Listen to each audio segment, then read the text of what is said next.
Hello friends, welcome to पूरा academy. पूरा academy में आपका बहुत बहुत स्वागत है। फ्रेंड्स, ये मेरा चैनल है, इसको लाइक शेयर सब्सक्राइब कर सकते हैं ताकि जो भी अपडेट मैं डालता हूँ आपको आसानी से यहाँ पे प्राप्त हो सके। फ्रेंड्स, चलिए चलते हैं आज के द हिंदू एडिटोरियल की तरफ। आपको बता दें, सबसे पहले मैं यहाँ पे PYQ क्वेश्चन देता हूँ जो कि अभी पुराना क्वेश्चंस है। पिछले वीडियो में मैंने ये डाला हुआ है, फिर भी मैं रिवीजन के लिए यहाँ पे दे देता हूँ। क्यों? क्योंकि ये 2014 में इस क्वेश्चंस को यूपीएससी ने पूछे हैं और इसकी बारीकियों से भी क्वेश्चंस बनाए जा सकते हैं। इसलिए इस लोकेशंस को आप जाके अच्छे से देखें। इस लोकेशंस पे तो क्वेश्चंस बनाए ही हैं, सुमात्रा पे भी क्वेश्चंस बना दिए गए हैं। लक्षद्वीप से क्वेश्चंस हमेशा आते रहते हैं और जावा आइलैंड से भी क्वेश्चंस आए हुए हैं। इसलिए ये क्वेश्चंस अत्यंत इंपॉर्टेंट है, इसका रिपीट मैं कर दिया हूँ। ये जो क्वेश्चंस है ये बहुत डाइवर्स एरिया है, इसलिए ये सारी मिनिस्ट्री का और उसके प्रोग्राम से रिलेटेड क्वेश्चंस है, जिसके कारण ये इम्पॉर्टेंट हो जाते हैं और आपको इसीलिए यहाँ पे मैं ये क्वेश्चंस रिवीजन करवा रहा हूँ। तो इसका प्रैक्टिस करिए और इसके सही आंसर कमेंट सेक्शंस में आप ज़रूर दीजिए। इसकी डिटेलिंग यहाँ पे मैं नहीं दे रहा हूँ क्योंकि पिछली वीडियो में मैं यहाँ पे आपको कवर करा चुका हूँ। ये देखिए, ये भी क्वेश्चंस इंपॉर्टेंट है। स्वदेशी मूवमेंट के रिगार्डिंग क्वेश्चंस बनते रहते हैं हर एक एग्जाम्स में, तो इसको भी डील करने का प्रयास करिए। और ये भी ऑर्गेनाइजेशंस और लीडर्स हैं उनके, इसको भी डील करिए और कमेंट सेक्शंस में ज़रूर बताइए। ये देखते हैं आगे और बढ़ते हैं। यहाँ पे धीरे धीरे दिख रहा है कि सपोर्ट जो है इन रेसलर्स लोग को मिलना शुरू हो रहा है, जो कि एक अच्छी बात है। अगर कोई गलती है तो उसको सज़ा होनी चाहिए और इसकी इंक्वायरी बहुत नीट एंड क्लीन होनी चाहिए। इस तरीके से भारतीय किसान यूनियन के स्पोक्स पर्सन राकेश टिकैत जी यहाँ पे आके सपोर्ट दिखाते हुए, जंतर मंतर पे जो खिलाड़ी प्रोटेस्ट कर रहे हैं यहाँ पे, ये उसका एक पिक है जो डाला गया है द हिंदू के द्वारा। आगे बढ़ते हैं एडिटोरियल की तरफ। तो एक गुड डिवोर्स के बारे में एक एडिटोरियल न्यूज़ डाला गया है यहाँ पे। अगर इर्रिट्रेबल ब्रेकडाउन ऑफ मैरिज है तो उसी को, एक सेकेंड,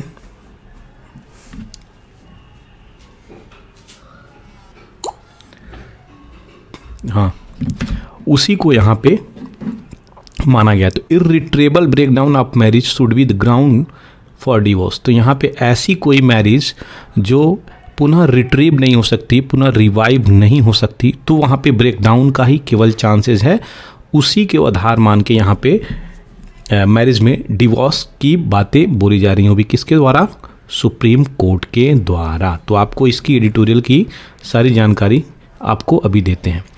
ये जो बात कही जा रही है सुप्रीम कोर्ट के इस रूलिंग में, तो यहाँ पे इसकी रूलिंग ये आई है, इसकी रूलिंग कि ये एक अच्छी मूव है। यहाँ पे बोली जा रही है कि यह एक अच्छी मूव है और इस मूव के द्वारा क्या हो सकता है? इस मूव के द्वारा आप guiding spirit of article 142 clause 1, तो यह इतनी इम्पॉर्टेंट है। ये इसके तहत सुप्रीम कोर्ट क्या कहता है? किसी भी चीज़ का जुडिशियल रिव्यू डाल सकता है, पिटीशन डाल सकता है, स्वयं वो भी।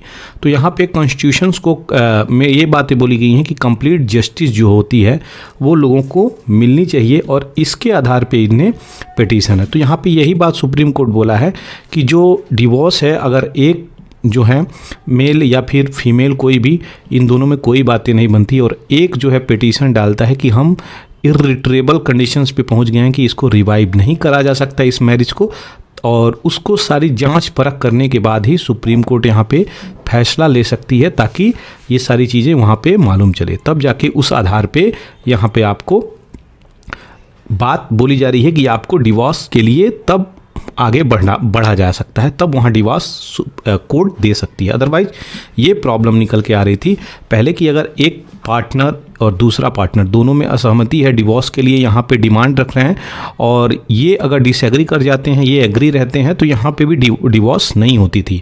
लेकिन अब जो नई चीज़ें निकल के आ रही हैं, एक अच्छा मूव बताया जा रहा है इसको, और ये देखते हैं कहाँ कितने हद तक सही है। इसमें भी सुप्रीम कोर्ट ने ये बात बोला, ऐसा बिल्कुल भी नहीं है कि जो भी आएगा सुप्रीम कोर्ट में अपना पिटीशन डालेगा और उसको सीधे डिवोर्स मिल जाएगा, ऐसा बिल्कुल भी नहीं है। सुप्रीम कोर्ट यहाँ पे क्लैरिफाई किया हुआ है कि मैं सारी चीज़ों को देखूंगा, परखूंगा और अगर इर्रिट्रेबल ब्रेकडाउन ऑफ मैरिज हो रही है वहाँ पे, तो तभी जाके वहाँ पे डिवोर्स की ग्राउंड बनती है। अदरवाइज वो डिवोर्स की ग्राउंड जो लीगल प्रोसीजर अब तक चली आ रही थी, 6 महीने 1 साल आपको रहना पड़ता था, देखना पड़ता था, उस हिसाब से सारी चीज़ें यहाँ पे बात बोली जा रही है। अब बात आती है हिंदू मैरिज एक्ट की तरफ। हिंदू मैरिज एक्ट की तरफ क्या है, is not yet a ground for divorce. तो यहाँ पे हिंदू मैरिज एक्ट के अंतर्गत तो जो एक्ट है हम लोगों का, उसके अंतर्गत तो कोई ग्राउंड ही नहीं डाली गई है कि हम लोग डिवोर्स। पहले बात ये भी बता दें आपको कि डिवोर्स का जो हिंदी है वो हिंदी कोई वर्ड ही नहीं है। तलाक जो है ये मुस्लिम वर्ड है, तो मुस्लिम वर्ड है हिंदी में हमारे, इसका कोई शब्द नहीं मिलता है तलाक का, जिसके कारण क्या होता है, ये हमारे संस्कार में हमारे हिंदू के अगर बात करी जाए तो इनमें ये वर्ड्स कहीं मिलेंगे ही नहीं। तो तलाक जो शब्द थी वो मुस्लिम की शब्द थी, इसलिए मुस्लिमों का तलाक तलाक तलाक वाला सिस्टम चल रहा था। अब इसीलिए इस एक्ट में, हिंदू मैरिज एक्ट में ये चीज़ें डाली भी नहीं गई, ना कोई आधार बनाया है। हम लोग एक बार शादी करते हैं तो 7 जन्म का रिश्ता ऐसा माना जाता है हम लोगों में जो चलती है, तो 7 जन्मों का रिश्ता निभाने की बात चलती है। लेकिन यहाँ पे जो मूव है उसको सराहना मिल रही है, एक कंप्लीट जस्टिस की बात करी गई है और बहुत सारे फैक्टर हैं जिसको कंसिडर किया supreme court before invoking article 142 इन मैट्रिमोनियल केस। तो ये मैट्रिमोनियल केस के लिए 142 का इस्तेमाल करके इस पे बात ये बोला है। यहाँ पे भी बात बोली जा रही है, court will have to be satisfy that the mutual agreement to divorce was not under coercion. तो एक फोर्स और इसकी वजह से चीज़ें नहीं होनी चाहिए, ये भी बात यहाँ पे बोली जा रही है। Divorcee have double in number over past 2 decade. तो जो दो दशक की बात करी गई है वहाँ पे डिवोर्सी की संख्या बढ़ रही है। जाहिर सी बात है, जब कोई भी प्रॉब्लम आ गई तो लोग सबसे पहले चाहते हैं कि आपस में ही सुलझा लिया जाए, वो सबसे बेस्ट तरीका होता है। लेकिन अगर एक कोर्ट में जाने को तैयार है, एक समझने को तैयार है, तो वहाँ पे भी इश्यू हो जाती है, या फिर दोनों समझ रहे हैं और दोनों इश्यू क्रिएट कर दे रहे हैं फिर भी कोर्ट में जाना पड़ता है। तो बहुत सारी प्रॉब्लम्स होती हैं जिसके कारण दिक्कतें आ जाती हैं। यहाँ पे ये भी बात बोली गई है, जो डिवोर्सी का इंसिडेंस है वह 1.1% है with those in urban area. तो ये जो आपका गांव वाला एरिया है वहाँ पे कम है, और जो अर्बन एरिया है वहाँ पे ज़्यादा मात्रा में पॉपुलेशन डिवोर्स की तरफ जा रही है। बात करी जाए सेंसस 2011 वाली जो रिवील करी गई कि वहाँ की population which is separated is almost triple the divorce number. तो जो अलग पॉपुलेशन वहाँ पे निकली है ऑलमोस्ट ट्रिपल हो गई है वो डिवोर्स नंबर के हिसाब से। तो ये ऐसी बातें यहाँ पे इस एडिटोरियल में बोली जा रही है। In country which is largely poor where gender discrimination is rife and many women are still not financially independent। तो वुमेन एम्पावरमेंट की जब भी बात होती है तो वुमेन की फिनेंशियली इंडिपेंडेंस की बात छूटती नहीं है, ये भी सामने आती है। तो अगर वुमेन हमारी फिनेंशियली इंडिपेंडेंट होती हैं तो उनको किसी पे डिपेंड नहीं होना रहता है, और जो व्यक्ति जीवन में अपने फिनेंशियली इंडिपेंडेंट है वो अपना डिसीज़न खुद लेता है जीवन में, उसके डिसीजंस लगभग और कोई नहीं लेते, जो कि एक अच्छी बात है। अगर व्यक्ति बड़ा है, समझदार है, सही है, राइट डिसीजन लेने के लिए सक्षम वही व्यक्ति है जो एजुकेटेड होगा। तो एजुकेटेड है तो आप इस चीज़ में अपना डिसीजन स्वयं ले सकते हैं। तो कोर्ट यहाँ पे केयर और कॉशंस की बात करी गई है कि कोई भी चीज़ें ऐसा नहीं है सीधे आई और क्विक डिवोर्स हो जाएगा, ऐसा बिल्कुल भी नहीं है। मैरिज की इक्वालिटी को बरकरार रखी जाएगी वहाँ पे, और देखा जाएगा क्या गलत क्या सही। इस चीज़ को देखते हुए यहाँ पे इर्रिट्रेबल वर्ड यूज किया है, इसलिए आपको याद होना चाहिए। आगे बढ़ते हैं नेक्स्ट।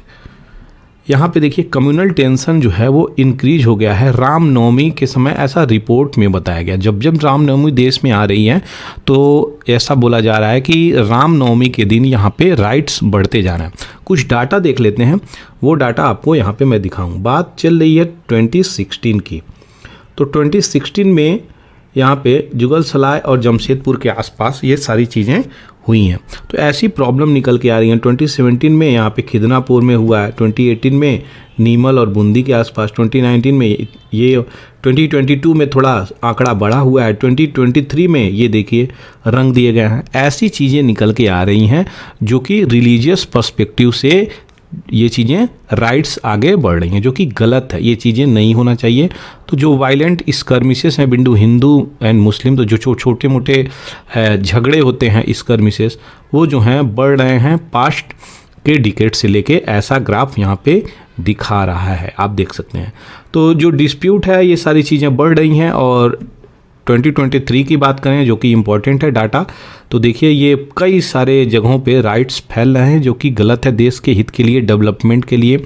और जो भी देश की कौम है, जो भी रिलीजियस पर्सपेक्टिव से उनके बारे में हम लोग सोचते हैं, ये सारी चीज़ों को एक तरीके से एक इक्वालिटी के रूप में हमें देखना चाहिए कि जाति, धर्म, कास्ट, क्रीड, रेस से ऊपर उठ के हम लोग जब सोचेंगे तभी देश का विकास हो सकता है, अदरवाइज ऐसी चीज़ें दिक्कत क्रिएट करेंगी। यहाँ पे लाइन ऑफ एक्चुअल कंट्रोल के बारे में यहाँ पे सुशांत सिंह ने कुछ इन्फॉर्मेशन दी है, उसको हम देखेंगे। ये एक अच्छा एडिटोरियल था, सोचा मैं इसको कवर करता हूँ। तो देखते हैं इसके बारे में। तो भारत जो है इस लड़ाई को बिना लड़े ही हारने वाला है, ऐसा ये एडिटोरियल में लिख रहे हैं। अब एक शब्द में तो मैंने आपको बता दिया, लेकिन इसके पीछे की कहानी क्या बात है ये हम देखेंगे। बात है जब 2020 की, तो वहाँ पे चाइना PLA, चाइना की पीपल लिबरेशन आर्मी जो PLA थी, वह multi area across the line of LAC और लद्दाख में जो पड़ती है वहाँ पे अपनी आर्मी को आगे बढ़ाती हुई चली आ रही है। और ये जो डिसएंगेजमेंट है ये चीज़ें दिख रही हैं। तो 3 साल से some of those area have witnessed disengagement, वहाँ पे कोई इंगेजमेंट नहीं है, बढ़ाती हुई आर्मी चल रही है। अगर कुछ वाइल 2 ऑफ देम, देपसांग जो एरिया है, डेमचौक एरिया है, ये अभी भी रिजॉल्व नहीं हुए हैं, ऐसा ये एडिटर बता रहे हैं। ये जो देपसांग क्राइसिस है 2013 का क्राइसिस है, ये अभी का क्राइसिस नहीं है, ये बहुत पुराना क्राइसिस है। लेकिन जो नेशनलिज्म है वो नेशनलिज्म भारत की बहुत ऊपर चल रही है, बहुत हाई लेवल पे चल रही है। तो राष्ट्रवाद होना बहुत अच्छी बात है, देश में राष्ट्र प्रेम होना अच्छी बात है, लेकिन जो राष्ट्र के प्रति सही तरीके से कार्य भी करना एक जिम्मेदारी की बात है, रिस्पॉन्सिबिलिटी की बात होती है। तो जो भी बातें बोली जा रही हैं कि हम बॉर्डर पे ये करेंगे और सही मार्ग में लोगों को राह दिखाएंगे, वो चीज़ें यहाँ पे कहीं ना कहीं 2013 से यहाँ पे बात बोली जा रही हैं, कहीं ना कहीं गलत हो रही हैं। अब देखते हैं इनकी डिटेलिंग क्या क्या, ये डिटेलिंग देते हैं। बात आ रही है जब आपके external affair minister S Jaishankar साहब जी इंडिया के एम्बेसडर थे, कहाँ पे, बीजिंग के लिए। और जो करंट गवर्नर हैं कहाँ के, अरुणाचल प्रदेश के, लेफ्टिनेंट जनरल KT पटनायक, वो नॉर्दर्न आर्मी कमांडर के वहाँ पे रिटायर थे। तो ये ऐसी चीज़ें यहाँ पे बोली जा रही हैं कि एक्सटर्नल अफेयर उस वक्त देपसांग क्राइसिस 2013 में जब केस था, अभी ये तो फॉरेन अफेयर मिनिस्टर हैं जयशंकर साहब, लेकिन उस समय वो थे, तो वो वहाँ पे वो भी कोई बहुत अच्छा कार्य नहीं कर पाए। और PLA had then blocked Indian patrol, तो इंडियन जो पेट्रोलिंग करती थी उसको ब्लॉक कर दी थी, उनकी पेट्रोलिंग को भी रोक देती थी। यानी आपस में बहुत सारे स्कर्मिशेस हुए थे, छोटी छोटी लड़ाइयाँ हुई थी, लेकिन कोई सुलझा कार्य नहीं निकल के आया था। ये बॉटल नेक है क्या, वाई जंक्शन, एक जंक्शन है वहाँ पे जो कि देपसांग के पास है, तो ये ब्लॉक कर दिए थे उन सारी चीज़ों को, और कोई भी भारतीय आर्मी वहाँ पेट्रोलिंग नहीं कर रही थी। ऐसी बातों के साथ यहाँ पे क्रिटिसिज्म कर रहे हैं गवर्नमेंट की कि over 3 weeks was deafening. Narendra Modi then chief minister of Gujarat, उस समय अगर गुजरात के मिनिस्टर थे वहाँ पे गुजरात में नरेंद्र मोदी सिंह, तो ये बात बोलते थे, अभी जो देश के PM हैं, तो problem was not on the border, बोल रहे थे अगर ये बॉर्डर है देश का तो यहाँ पे प्रॉब्लम नहीं है, प्रॉब्लम आपके दिल्ली में है। अभी जब आप CM थे, जब ये CM थे देश के, तो ऐसा बोला करते थे। लेकिन आज क्या हो रहा है, कोई इंगेजमेंट ही नहीं हो रहा है, कोई इश्यू ही नहीं हो रहा है, चाइना कुछ भी कर ले रहा है और इंडिया वहाँ पे कोई रिस्पॉन्ड नहीं कर रहा है। तो यहाँ पे यही स्टेटमेंट है, बिना हम लोग फाइट किए ही लूज करने वाले हैं क्या, ऐसा LAC क्राइसिस की ये स्टेटमेंट निकल के आ रही है। तो PLA फॉर ओवर 3 इयर्स यहाँ पे कॉन्स्टेंटली जो है देपसांग में अपनी लेगेसी को यहाँ पे दिखा रहा है, और लद्दाख कॉर्प्स कमांडर भी यहाँ पे ऑफेंड कर रहे हैं। और ऐसी चीज़ें देखिए बॉर्डर पे चाइना हमेशा करता रहता है। चाइना का जो पॉलिसी है कि मान लीजिए 1 2 3 प्लेसेस है, तो आपके 2 प्लेसेस को ऑक्यूपाई कर लेगा, कहेगा चलो एक प्लेस देते हैं, ये प्लेस हमको दे दो। तो इसका 3 स्टेप पॉलिसी भी है, 2 कदम पीछे चल के आगे चल के 1 कदम पीछे चले जाना, कहेगा पीछे चले गए, चलो 1 कदम हम छोड़ दिए तुम्हारा। तो इसकी जो पॉलिसी है बहुत ही निम्न स्तर की है। ये हमेशा अपने रीजन को एक्सपेंशन करना चाहता है और पावरफुल बनने के चक्कर में, वर्ल्ड लीडर बनने के चक्कर में चल रहा है, जिसके कारण प्रॉब्लम निकल के आ रही है। ये सारी चीज़ें आपको इस एडिटोरियल में बताया गया। तो मिलिट्री बेस जो है यहाँ पे चाइना हमेशा बढ़ाए रख रहा है और कोई भी नतीजा नहीं निकल रहा है। हम लोगों की बात करी जाए तो हम लोग क्या इनकम्पिटेंस और इनएक्शंस, हम लोगों की क्या रिस्पॉन्सिबिलिटी है, क्या करनी चाहिए।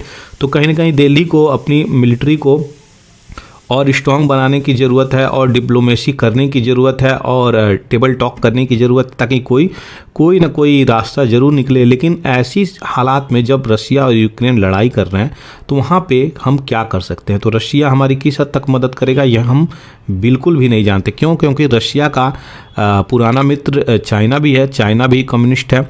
और ये इस तरीके से अगर देखा जाए तो हम किस हद तक इससे बेनिफिट ले पाएंगे, ये भी यहाँ पे बात करी जा रही है। 1962 की लड़ाई जो हुई थी जिसमें भारत हारा था चाइना से, वहाँ पे हम लोगों की आर्मी, बात बोली जा रही है कि हम लोग आर्मी कंप्लीट अनप्रिपेयर्ड थी और हम लोग जानते भी नहीं थे ऐसा कुछ होने वाला है। तो हम लोगों की जो रॉ एजेंसी थी कुछ भी नहीं जानती थी। हम लोगों का जो मिलिट्री आर्मी का स्ट्रेंथ था वो हम लोग भी नहीं जानते थे।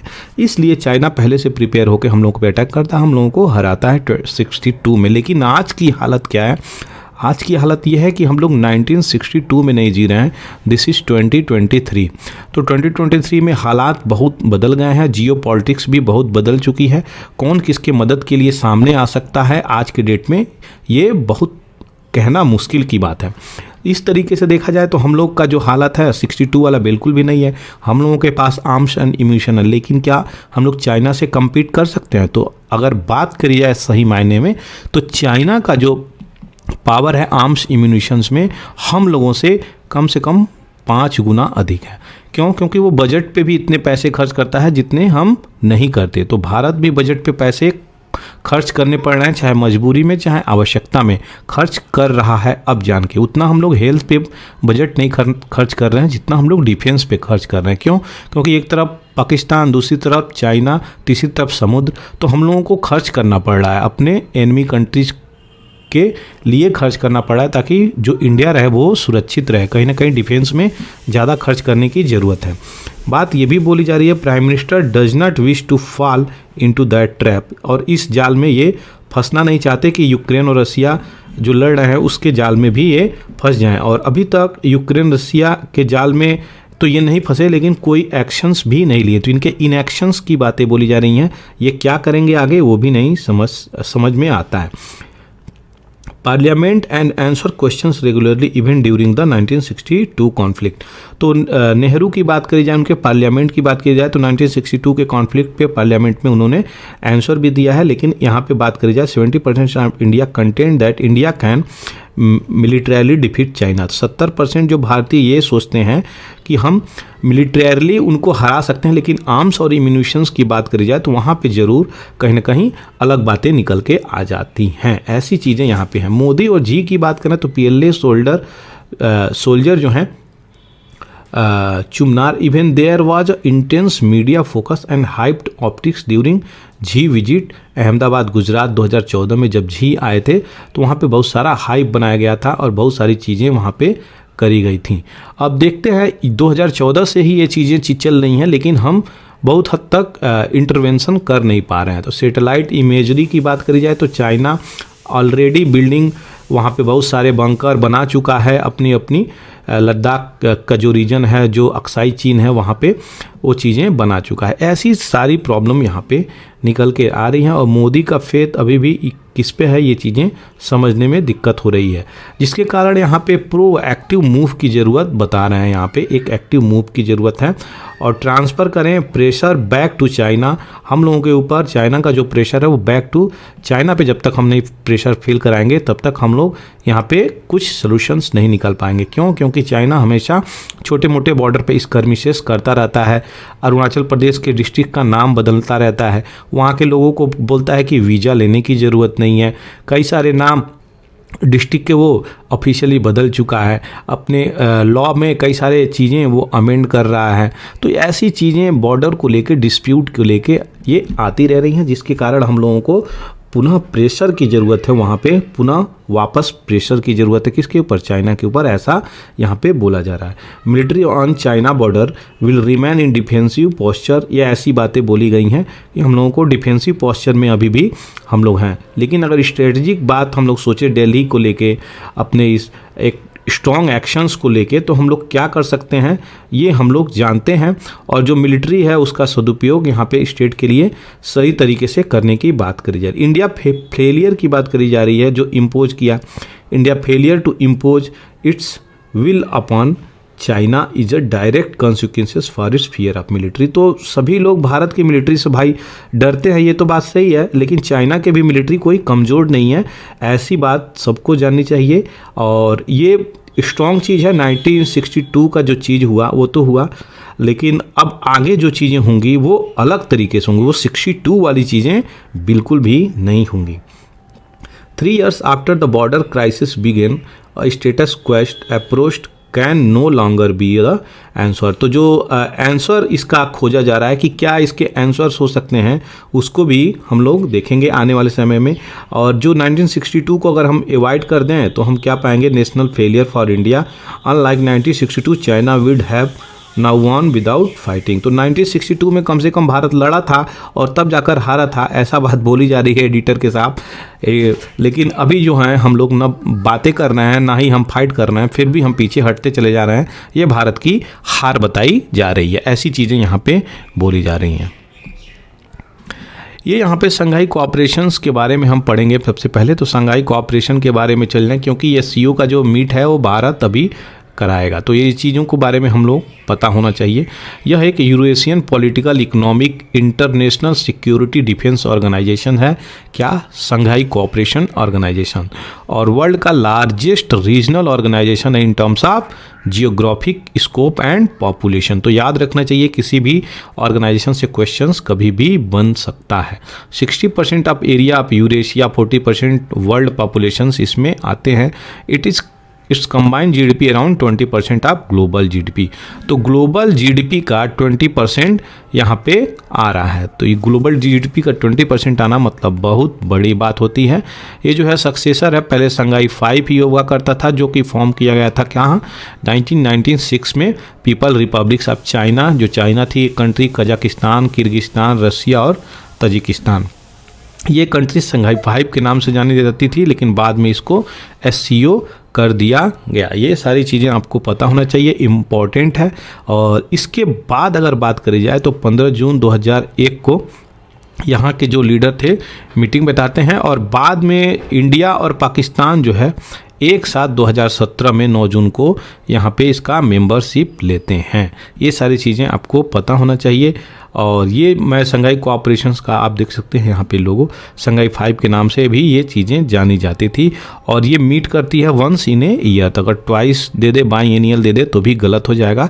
तो वंस इन ए ईयर ये मीटिंग करती है। इसके हेडक्वार्टर को देखेंगे हम लोग, तो हेडक्वार्टर इसका कहाँ पे है, बीजिंग है, नाम है संघाई, लेकिन संघाई में नहीं है, याद रखिएगा।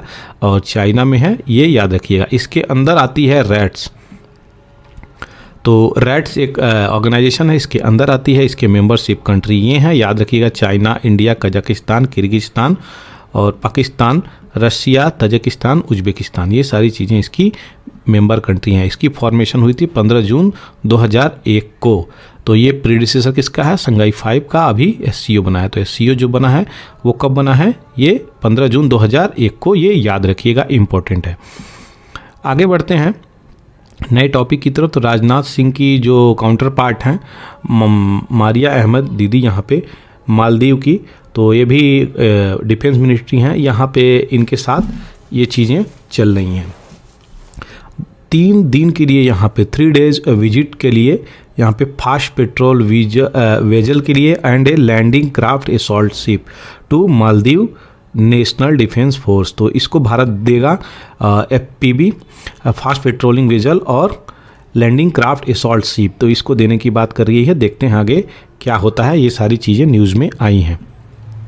सेंट्रल प्लान कर रहा है कि जो डेथ पेनल्टी हम लोग देते हैं उसको अल्टरनेट क्या हम खोज सकते हैं, उसके ऊपर बातें चल रही हैं।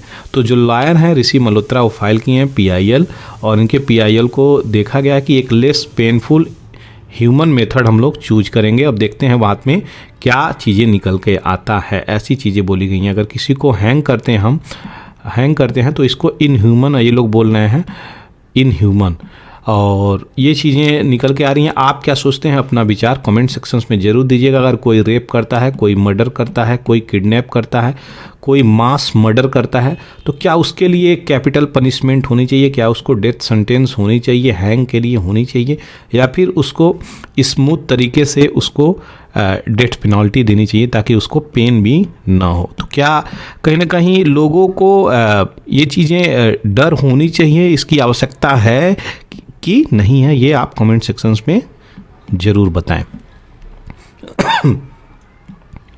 आगे बढ़ते हैं। यहाँ पे China Russia Pak minister to attend SCO meet in Goa. तो ध्यान रखिएगा, SCO को जो मीटिंग हुई वो कहाँ होगी? गोवा में होगी। G20 मीटिंग इन सितंबर में होगी हमारे, और Putin, Shehbaz, leader of 4 central Asian nation are also expected. ये लोग भी आ सकते हैं। देखते हैं कौन कौन आता है। तो SCO के बारे में आपको मैं अभी जस्ट बताया, SCO की डिटेलिंग यहाँ पे मैं दे दिया। तो इस SCO से जो क्वेश्चन बनेगा यहीं से बनेगा, इसलिए मैं पहले आपको SCO के बारे में बता दिया। तो देखते हैं SCO की मीटिंग में यहाँ पे क्या बातें होती हैं, और गोवा में इसकी मीटिंग है, याद रखिएगा। ये वर्ल्ड का कुछ न्यूज़ है जो राइट्स हो रहा है केन्या में अपोजिशन स्टेजेस के हिसाब से। यहाँ पे दंगे फसाद चल रहे हैं। यहाँ म्यांमार में जो जुंता के हेड हैं वो मिन आंग, वो सरकार छोड़ने के लिए तैयार ही नहीं है। किससे मिले हैं? फॉरेन मिनिस्टर किन गांग से और मिन हांग। तो ये दोनों लोग मिले हैं। देखते हैं क्या होता है। चाइना के फॉरेन मिनिस्टर और म्यांमार में जाके अपना काम कर रहे हैं। तो यहाँ चाइना में भी कहीं ना कहीं मिलिट्री रूल मानी जाती है।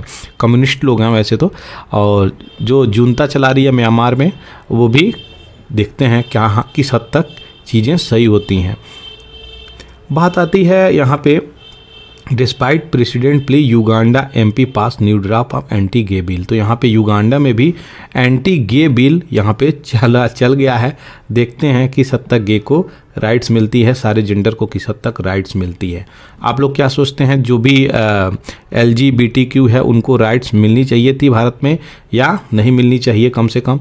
या फिर मैरिज सेम सेक्स के ऊपर आप क्या सोचते हैं, उनको राइट्स मिलनी चाहिए या नहीं मिलनी चाहिए? आप अपने कमेंट सेक्शन में अपने आइडियाज़ लिख सकते हैं।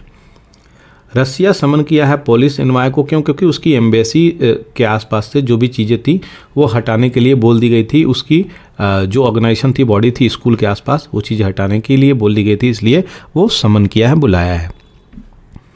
यहाँ पे ताइवान जो है अभी भी असमंजस में पड़ा हुआ है कि Nations that will help if war breakout. तो अगर US है तो क्या US उनकी मदद करेगा चाइना के खिलाफ? ये अभी असमंजस में है, क्लैरिफिकेशंस नहीं हुई है। US का रिमार्क हमेशा अलग ही आता है। तो जो ताइवान का स्टेट है उसको जाके देखिएगा, उस लोकेशंस के हिसाब से आपको चीज़ें पता चलेंगी। Pakistan see highest inflation rate in South Asia. तो ये भी एक न्यूज़ है, अपना ही पड़ोसी भाई है जो वो हाईएस्ट इन्फ्लेशन से गुजर रहा है। देश में खाने को, भूखमरी को, रोजगार को, लोगों की हालत देर बदल बदतर होती जा रही है। 30.54% का इन्फ्लेशन कोई छोटी बात नहीं होती है, बहुत बड़ी बात होती है। बांग्लादेश सीख किया अभी क्या इंडिया का हेल्प किसके ऊपर? रोहिंग्या का। रोहिंग्या को बता दें आपको, म्यांमार बेल्ट से निकल के आए हुए ये प्राणी हैं। ये अपने को रोहिंग्या मुस्लिम कौम से बनाते हैं, और ये भारत के भी कोने में कई जगह पाए जा रहे हैं। अभी अब बात करी जाए तो आसाम में, वेस्ट बंगाल में, यहाँ माइग्रेट होके ये पहुँच गए हैं। नेपाल में भी पहुँच गए हैं। म्यांमार के रखीन प्रोविंस में ये इनकी जगह रहती थी, लेकिन वहाँ पे जो आर्मी लोग हैं वो इनको मार मार के भगाएं, और ब्रूटली मास मर्डर भी हुआ। कितने रखाइन प्रोविंस में कितने लोगों का, रोहिंग्या लोगों का। लास्ट यहाँ पे हम देखेंगे ये जो ब्लिंकिट ऐप है, जो गिग वर्कर्स हैं। सबसे पहले आपको बता दूं कि गिग वर्कर है कौन। तो हम देखेंगे गिग वर्कर कौन है। तो गिग वर्कर उनको बोलते हैं जो outside of the traditional employer employee relationship में होते हैं। तो जो फॉर्मल एम्प्लॉयर होते हैं उस तरीके से वो आउटसाइड सिस्टम से माने जाते हैं। और एक होते हैं प्लेटफॉर्म वर्कर, एक होते हैं नॉन प्लेटफॉर्म वर्कर। इसमें गिग वर्कर में 2 टाइप्स के होते हैं, एक प्लेटफॉर्म वर्कर, एक नॉन प्लेटफॉर्म वर्कर। तो जो ऑनलाइन चीज़ें प्रोवाइड कराते हैं, लाके आपके पास तक चीज़ों को रखते हैं, वो क्या होते हैं, प्लेटफॉर्म वर्कर के आसपास आते हैं। और जो नॉन प्लेटफॉर्म वर्कर्स होते हैं वो कौन से होते हैं, वो construction field, non technology field, labour, ये सब फील्ड में आते हैं। तो जो कॉन्ट्रैक्ट बेस पे हैं, डे टू डे अपनी अर्निंग करते हैं, वो गिग वर्कर कहलाते हैं। लेकिन इनमें भी दो कैटेगरी है, एक प्लेटफॉर्म, एक नॉन प्लेटफॉर्म, ये याद रखिएगा। क्वेश्चंस कहीं से भी यूपीएससी पूछ सकता है। टर्मिनोलॉजी तो उसकी फेवरेट होती है, यूपीएससी क्वेश्चंस कभी भी पूछ देता है। तो ये जो लॉ प्रपोज किया गया अभी, तो ये कुछ चीज़ों में बेनिफिट भी पहुंचाता है, कुछ चीज़ों में उनको दिक्कत भी देता है। तो ये जो लॉ आया है, code on social security 2020, which brings gig worker with in ambit of labour law. तो लेबर लॉ के अंदर में इसको रखता है किस सेक्शंस में, 235 क्लॉज ऑफ द कोड। तो गिग वर्कर को डिफाइन किया गया है कैसे, बता देता हूँ आपको। A person who perform work और participate in a work arrangement and earn from such activity outside of traditional employer relationship. तो ये ऐसी चीज़ें कोड बनाई गई है और यहाँ पे तभी जाके ये लोग प्रोटेस्ट करने लग रहे हैं। ये क्यों प्रोटेस्ट कर रहे हैं उसको भी हम देखेंगे। यहाँ पे पहले ये देख लेते हैं, work arrangement outside of traditional employer relationship in which organization और individual use an online platform to access other organization और individual to solve specific problem और टू प्रोवाइड स्पेसिफिक सर्विसेज। तो जो भी सर्विसेज प्रोवाइड करते हैं, जो भी पर्टिकुलर इंडिविजुअल्स हैं, इन लोगों को जो प्रॉब्लम हो रही है इस लॉ लाने से, ये यहाँ पे एडिटर बात बोल रहे हैं। तो इनका कंसर्न हम देखेंगे, कंसर्न क्या है। Out of the 4 new labour codes proposed, gig workers क्या पाते हैं, रिफरेंस ओनली। तो यहाँ पे गिग वर्कर्स अपने रिफरेंस, केवल रिफरेंस है, वहाँ पे क्लैरिफिकेशन नहीं है in the code on social security, ये ऐसा बात बोल रहे हैं। तो gig worker remain excluded from the vital benefits, जो भी व्यापक बेनिफिट है उनको मिल नहीं रहा है, बस वो बेनिफिट से बाहर हैं। तो बेनिफिट से बाहर हैं तो सोशल सिक्योरिटी स्कीम लाए क्यों हैं आप गिग वर्कर्स के लिए, ऐसी बातें यहाँ पे बोली हैं। तो जो मिनिमम वेजेज हैं, ऑक्यूपेशनल सेफ्टी की बात करी जा रही है। They also can not create legally recognised union. तो गिग वर्कर अपने यूनियन भी नहीं बना सकते, मिनिमम वेज के ऊपर भी नहीं कुछ कर सकते, ऐसी चीज़ें निकल के आ रही हैं। इसके बाद बात करी जाए तो remain excluded from the accessing specialised redressal mechanism. तो कोई भी ग्रीवांस हो उसके लिए भी रिड्रेसल मैकेनिज्म नहीं है, ना ये क्रिएट कर सकते हैं। ये इंडस्ट्रियल डिस्प्यूट 1947 के अंतर्गत ये सारी चीज़ें मेंशन है। तो यह एक बहुत बड़ी प्रॉब्लम है। अगर सोशल सिक्योरिटी लाए हैं, कुछ भी बेनिफिट देके आप ये सारे राइट्स इनके किल कर दिए हैं, तो ये गलत बात है, यहाँ पे बोली जा रही है, ऐसी चीज़ें बोली जा रही हैं। ये सारी की सारी डिटेलिंग आपको यहाँ पे मैं दे दिया। ये एडिटोरियल आपको अच्छा लगा हो तो इसको लाइक, शेयर, सब्सक्राइब करना बिल्कुल नहीं भूलें। Thank you for watching. पूरा एकेडमी आपका स्वागत करता है। आप ज़रूर इसको सब्सक्राइब कर दें ताकि जो भी वीडियोस मैं आपको देता हूं वो आपको आसानी से प्राप्त हो और आप तक सबसे पहले पहुंचे अगर आप बेल आइकन को दबा देंगे। थैंक यू फॉर वाचिंग पूरा एकेडमी।